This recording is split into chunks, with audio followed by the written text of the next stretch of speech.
नमस्कार मित्रांनो, आर.एस. अकॅडमीमध्ये आपल्या सर्वांचं या ठिकाणी सहर्ष स्वागत आहे.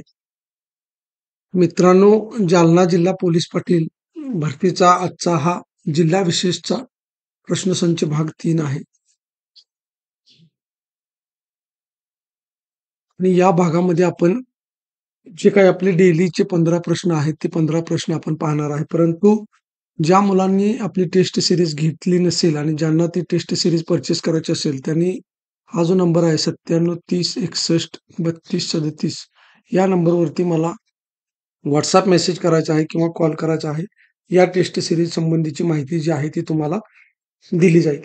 आता मित्रांनो, हे 15 प्रश्न सुरू करण्या अगोदर जर तुम्ही आमच्या चॅनलवर नवीन असाल तर आमच्या चॅनल लाईक करा, सबस्क्राईब करा आणि जास्तीत जास्त विद्यार्थ्यांच्यापर्यंत ते शेअर करा.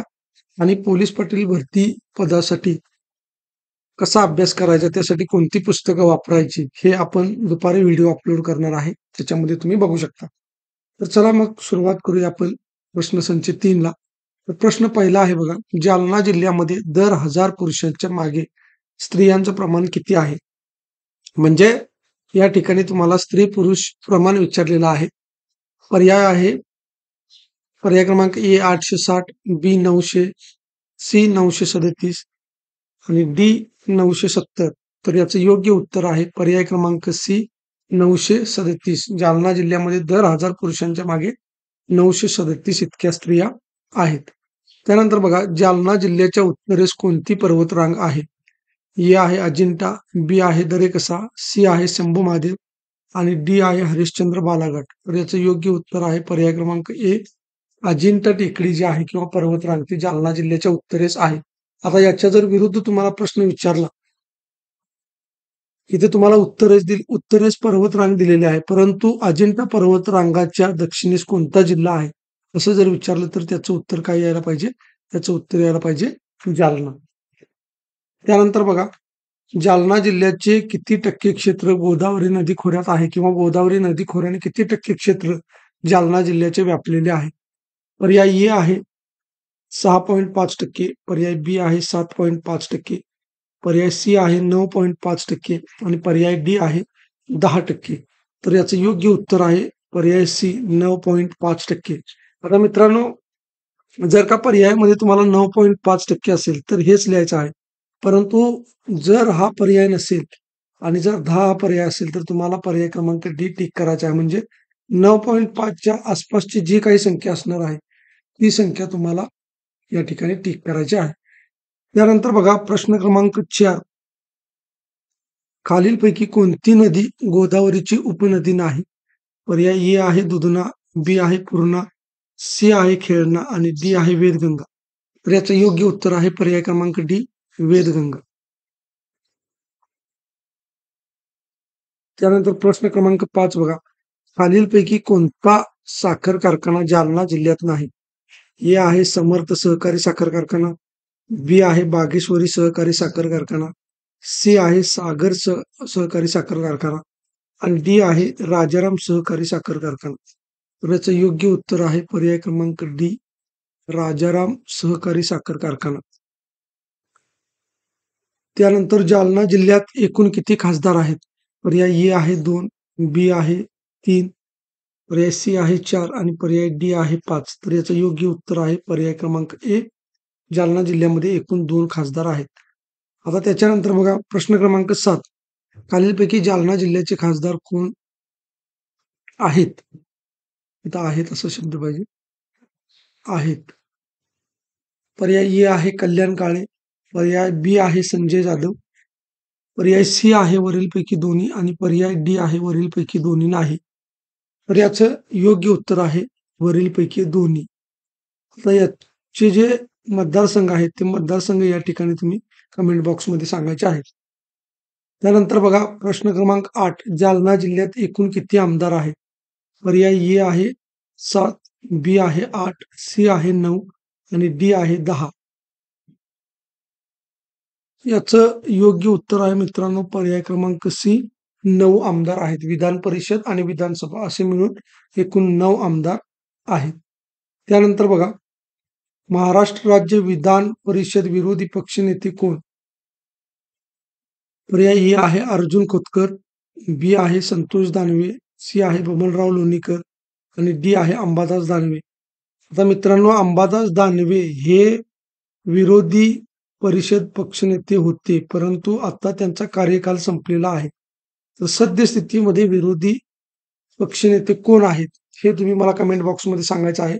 परंतु हा प्रश्न एवढ्यासाठी घेतलेला आहे की अंबादास दानवे हे छत्रपती संभाजीनगर मधील जालना जिल्ह्यामधून या ठिकाणी प्रतिनिधित्व करत आहेत. त्यामुळे त्यांचं नाव या प्रश्नामध्ये आपण घेतलेलं आहे. त्यानंतर बघा, छत्रपती संभाजीनगर विभाग शिक्षक मतदारसंघाचे आमदार कोण? आता इथं मित्रांनो अंबादास दानवे यांचा मतदारसंघ कोणता आहे ते सुद्धा तुम्ही कमेंट बॉक्समध्ये सांगायचं आहे. आणि हे जे आहे विरोधी पक्ष नेते, विधान परिषद विरोधी पक्ष नेते, तर ते सुद्धा तुम्ही कमेंट बॉक्समध्ये सांगायचं आहे. आता छत्रपती संभाजीनगर विभाग शिक्षक मतदारसंघाचे आमदार कोण? पर्याय ए आहे विक्रम काळे, बी आहे बबनराव लोणीकर, सी आहे नारायण कुचे आणि डी आहे राजेश राठोड. तर याचं योग्य उत्तर आहे पर्याय क्रमांक ए विक्रम काळे. या ठिकाणी लक्षात ठेवायचे मित्रांनो, शिक्षक मतदारसंघ आणि इथं तुम्हाला दिलेला आहे पदवीधर मतदारसंघ. 11 नंबरचा प्रश्न बघूया आपण. छत्रपती संभाजीनगर विभाग पदवीधर मतदारसंघाचे आमदार कोण? तर बघा, पर्याय क्रमांक ए आहे हिकमत उडान, बी आहे संजय जाधव, सी आहे श्री अंबादास दानवे आणि डी आहे श्री सतीश चव्हाण. तर याचं योग्य उत्तर आहे पर्याय क्रमांक डी श्री सतीश चव्हाण. त्यानंतर बघा, प्रश्न क्रमांक 12. जालना जिल्ह्यातील खालीलपैकी कोणते आमदार विधान परिषद सदस्य आहेत? हे आहे संतोष दानवे, श्री नारायण कुचे, श्री हिकमत उडान आणि श्री राजेश राठोड. तर याचं जे योग्य उत्तर आहे मित्रांनो ते आहे श्री राजेश राठोड. कारण बाकीचे जे आहेत हे सगळे विधानसभेचे आमदार आहेत, विधानसभा. आणि हे मात्र कोणते आहेत? तर हे विधान परिषदेचे आमदार आहेत. हे तुम्ही लक्षात ठेवायचं आहे. त्यानंतर बघा, जालना जिल्ह्यात जलद न्यायालयांची संख्या किती आहे? पर्याय ए आहे 1, बी आहे 2, सी आहे 3 आणि डी आहे 4. तर याचं जे योग्य उत्तर आहे मित्रांनो, याचं उत्तर आहे पर्याय क्रमांक बी 2 न्यायालये. या ठिकाणी जलद न्यायालय किती आहे? जालना जिल्ह्यामध्ये 2 आहेत. त्यानंतर प्रश्न क्रमांक 14 बघा, जालना जिल्ह्यात एकूण ... पोलीस ठाणे व एकूण ... पोलीस चौकी आहेत. तर मित्रांनो, हे या ठिकाणी थोडंसं पर्यायाला मिस्टेक झालेली आहे. त्यानंतर बघा, याचं जे योग्य उत्तर आहे ते काय आहे बघा. पर्याय क्रमांक ए आहे 16-8, बी आहे 17-7, सी आहे 15-5 आणि डी आहे 14-4. तर मित्रांनो, याचं योग्य उत्तर आहे पर्याय क्रमांक ए 16-8. 16-8 म्हणजे 16 या ठिकाणी पोलीस ठाणे आहेत आणि 8 काय आहेत? पोलीस चौकी आहेत. त्यानंतर शेवटचा प्रश्न आहे प्रश्न क्रमांक 15. तो काय आहे बघा. प्रश्न क्रमांक 15 आहे, जालना जिल्हा परिषदेमधील एकूण पंचायत समिती किती आहेत? पर्याय ए आहे 8, पर्याय बी आहे 7, पर्याय सी आहे 6 आणि पर्याय डी आहे 5. तर याचं योग्य उत्तर आहे पर्याय क्रमांक ए 8. तर एकूण जालना जिल्हा परिषदेमध्ये 8 पंचायती समिती आहेत. तर अशा पद्धतीने मित्रांनो आपण हे आजचे 15 प्रश्न बघितलेले आहेत.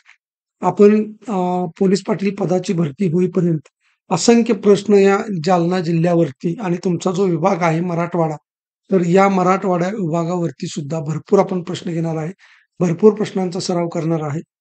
त्यासाठी मित्रांनो तुम्ही एकच करायचं आहे की हा व्हिडिओ लाईक करायचा आहे आणि जर तुम्ही चॅनलवर नवीन असाल तर चॅनल सबस्क्राईब करा आणि जास्तीत जास्त विद्यार्थ्यांच्यापर्यंत हा व्हिडिओ शेअर करायचा आहे. आणि नक्कीच जर का तुम्हाला आमच्या व्हिडिओचा फायदा होत असेल तर कमेंट बॉक्समध्ये तुम्ही आम्हाला सांगायचं आहे. धन्यवाद.